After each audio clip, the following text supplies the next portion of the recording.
pessoal, boa tarde. O tópico de hoje são algumas estratégias que a gente pode implementar no paciente vítima de neurotrauma grave, e que irá interferir positivamente na evolução e no prognóstico desses doentes.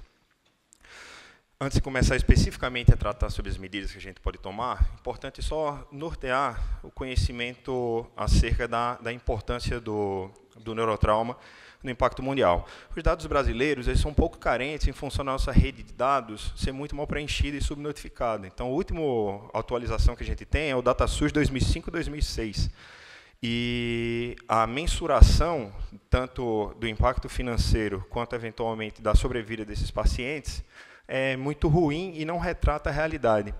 Então, o que eu trouxe para a gente foram 3 exemplos dos demais continentes. América do Norte e África não tem, também carece da mesma subnotificação, semelhante a nós. Então, da América do Norte, Europa e Oceania. Na América do Norte, eu trouxe os dados americanos. A gente tem um impacto que leva a uma mortalidade de até 50 a 55 mil mortes anuais, com um prejuízo para o sistema de saúde superior a 10 bilhões de dólares. E isso, todos esses eventos, eles são marcadamente centrados na população economicamente ativa, girando entre os 15 e 40 anos como principal causa de óbito, e dentre os fatores etiológicos, acidentes de trânsito e quedas, que também pegam uma parcela dos idosos. Aqui no Brasil, a gente tem uma tendência de suplantar as quedas pelas causas secundárias a agressões, principalmente acidentes com arma de fogo. Acidentes propositais, na realidade, sim, homicídios. Os dados da Europa, eu trouxe como exemplo a Holanda, com gastos anuais só na própria Holanda em torno de 455 milhões de dólares.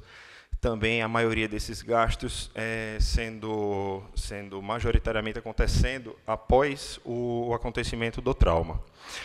Na Austrália, como exemplo da Oceania, gastos também absurdamente altos, acima das cifras dos 2 bilhões de dólares. Entendendo, então, como esse cenário pode nos trazer efeitos negativos, a gente passa para a tentativa de caracterização no entendimento de como que o cérebro e o encéfalo, de maneira geral, pode ser afetado no cenário do trauma. Nós vamos ter, então, 2 grandes momentos. O primeiro, que é a injúria primária, ela é secundária ao trauma em si. É o motoqueiro que caiu de moto sem capacete e teve uma lesão direta sobre o cérebro. E, consequentemente, é importante, assim, é óbvio essa conclusão de que nós não conseguimos tratar uma injúria primária. Ela vai acontecer e o nosso objetivo é conseguir mediar tudo que vai acontecer na sequência, sendo a única forma de diminuir o impacto da injúria primária a prevenção ao acontecimento de acidentes.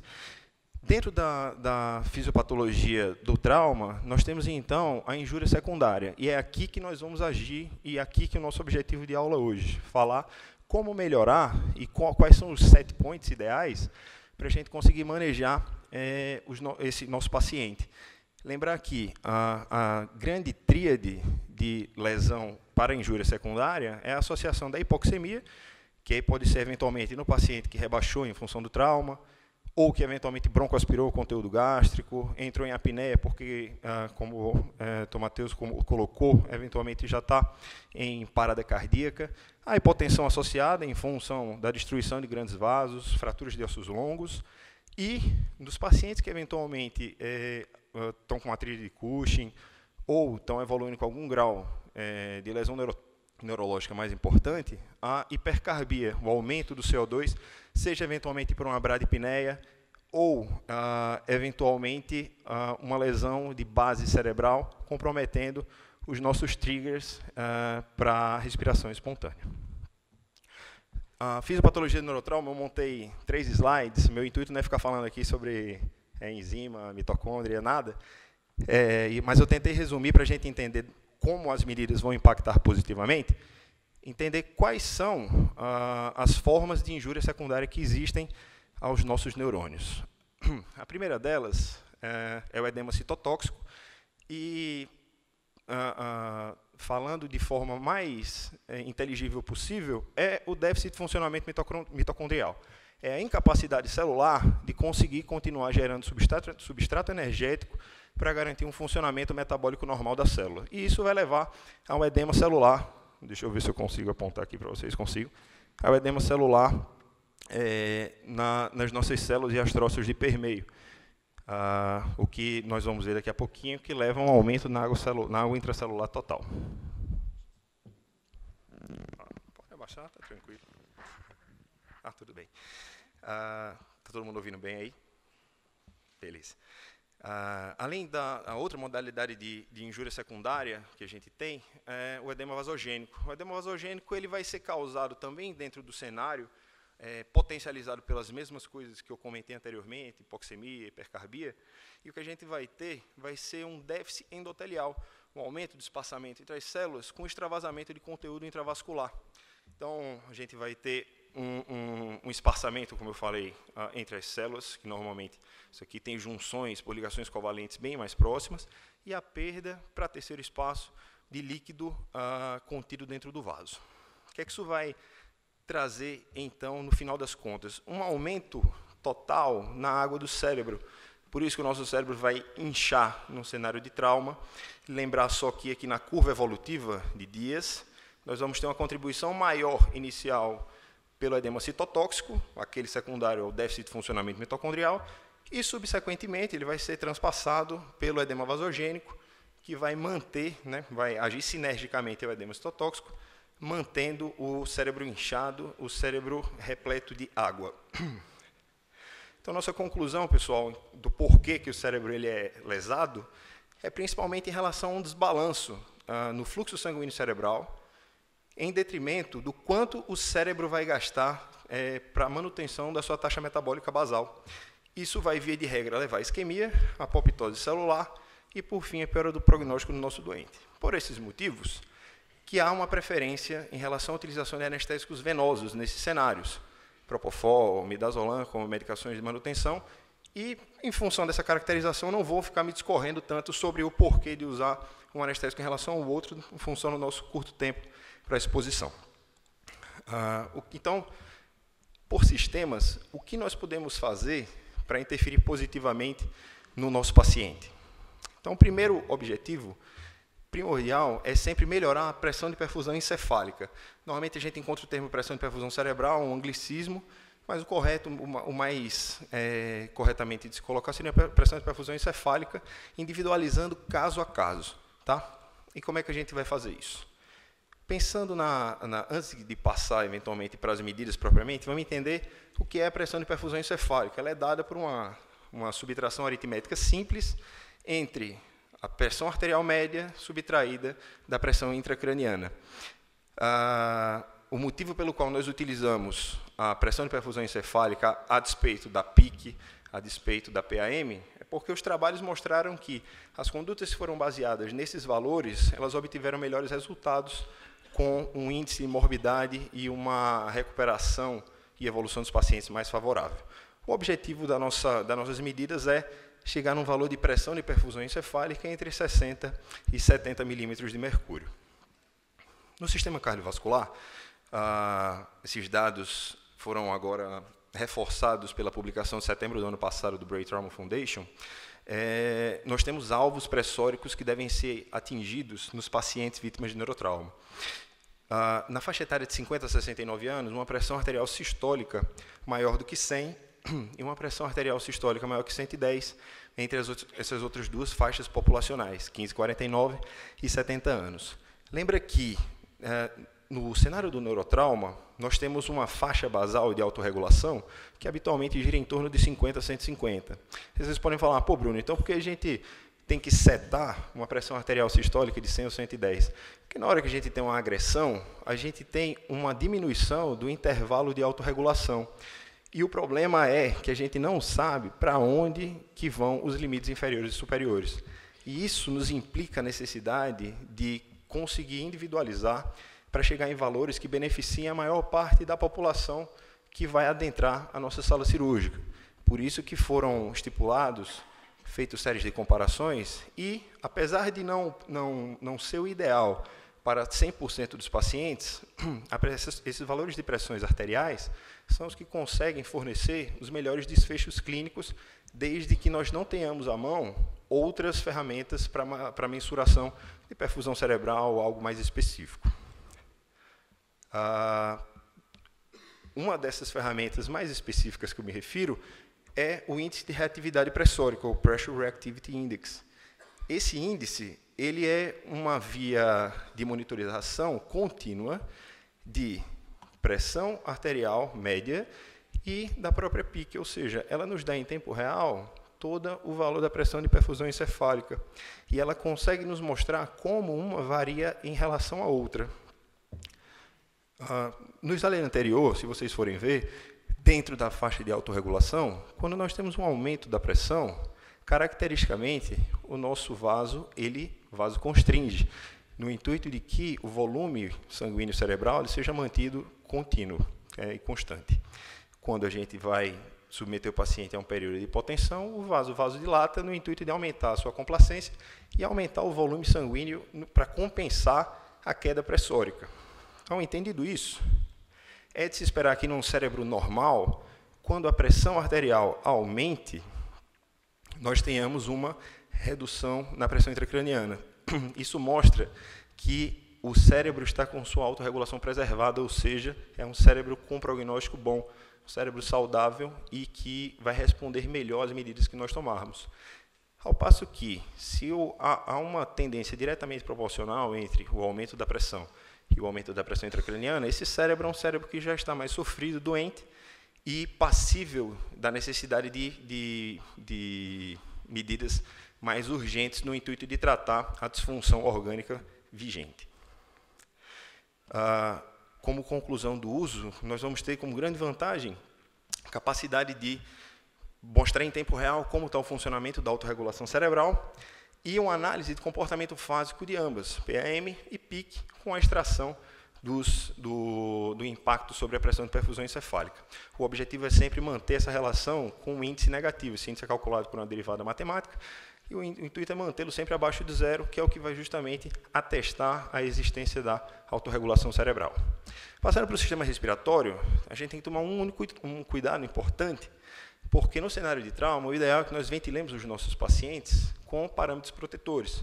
Os trabalhos do professor Marcelo Amato, iniciados com o ARDSNET, passando posteriormente os novos critérios de Berlim, nós temos que, no neurotrauma, infelizmente, nós temos uma contraindicação relativa à implementação desses parâmetros. Não significa que não vamos ventilar o nosso doente de forma protetora.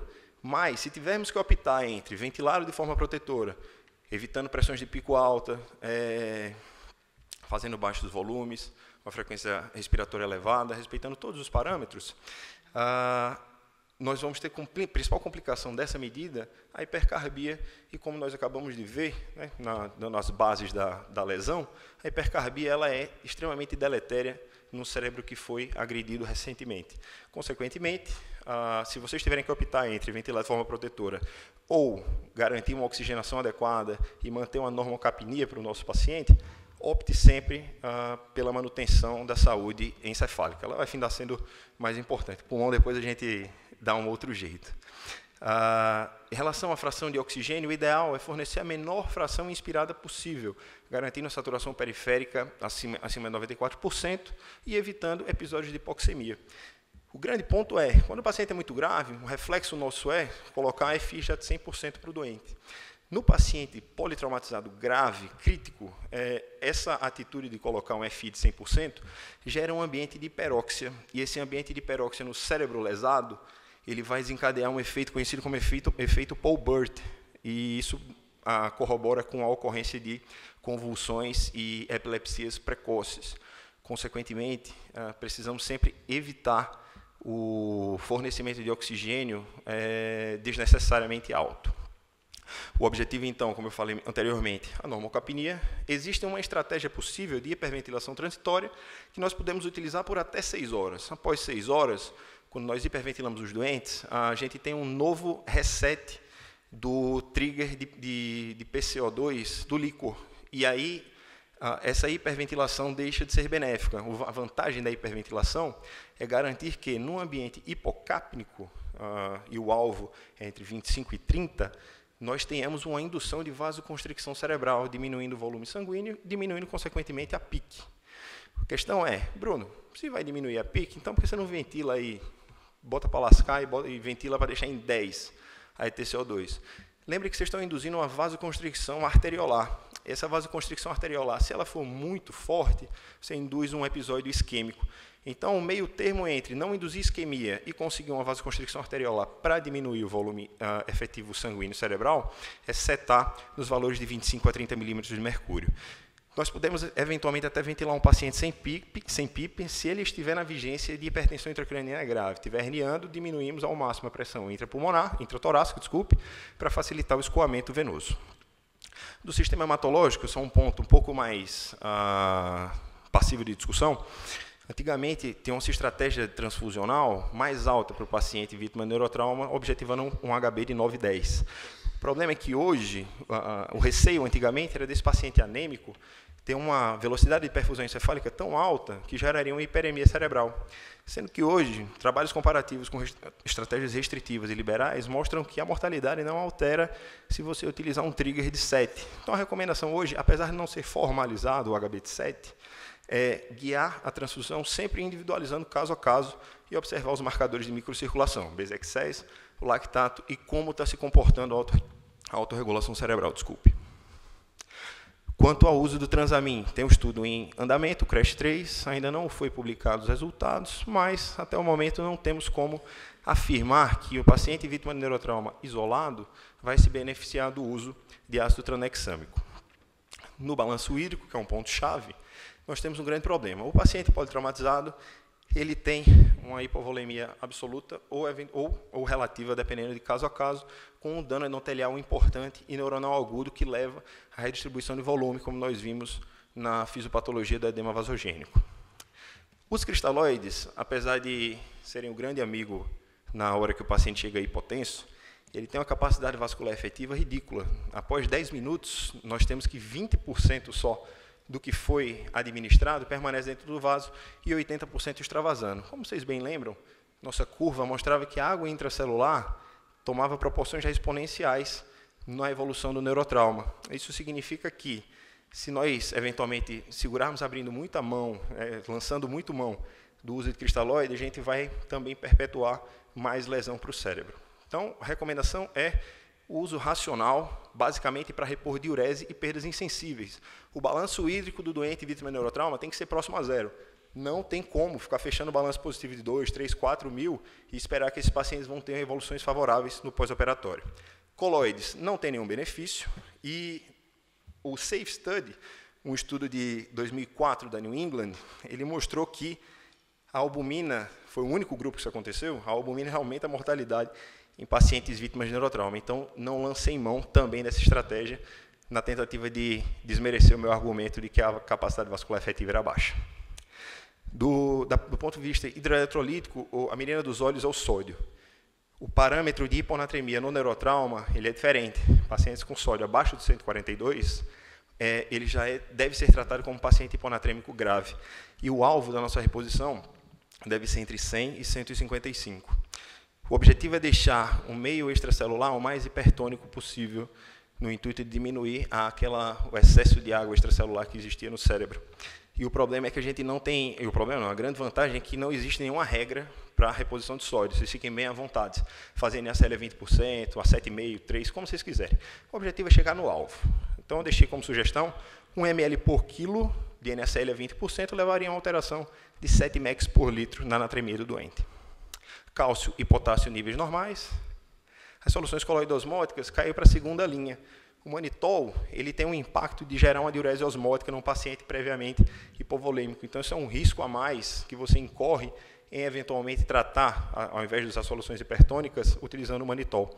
Mas você pode fazer, numa eventual refratariedade, dose de 0,25 a 1,5, tem uma meia-vida de 4 a 6 horas, você pode ficar repetindo essas alíquotas sem problema nenhum. Lembrando que o manitol é uma tendência de taquifilaxia. Na parte do sistema endócrino, o grande O objetivo é manter o paciente dentro de um limiar de glicemia normal. Lembra que o trauma leva a aumento de mecanismos contra-insulínicos, com picos catecolaminérgicos, e isso vai levar à tendência de hiperglicemias. O cenário pior é sempre o da hipoglicemia. Pacientes hipoglicêmicos tendem a morrer mais. O estudo que conseguiu nos mostrar como manejar mais adequadamente foi o NICE Sugar, mostrando um alvo entre 140 e 180, que é o que nós devemos buscar nesses casos.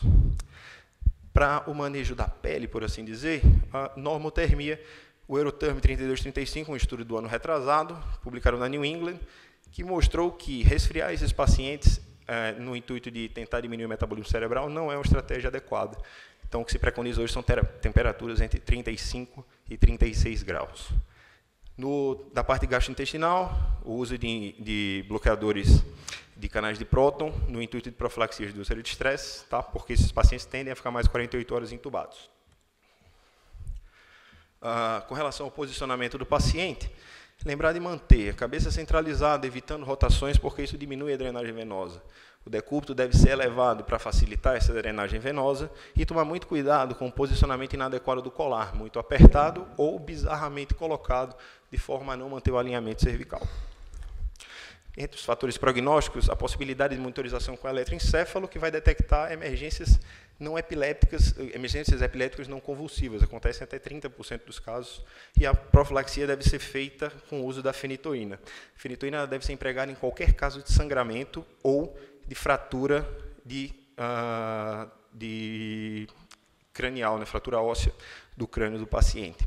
Terapêutica por 7 dias, porque após os 7 dias nós não conseguimos interferir com relação à ocorrência de convulsões tardias. A outra possibilidade ainda, esse é o que eu me referia sobre monitorizações mais invasivas, um exemplo de um catéter chamado de triple bolt, ele consegue medir não só a PIC, como também a saturação do tecido periférico de oxigênio e fazer a microdiálise que mostraria a relação entre o lactato e o piruvato. E isso aqui é que conseguiria nos dar o refinamento necessário para individualizar qual a melhor pressão de perfusão encefálica para o doente.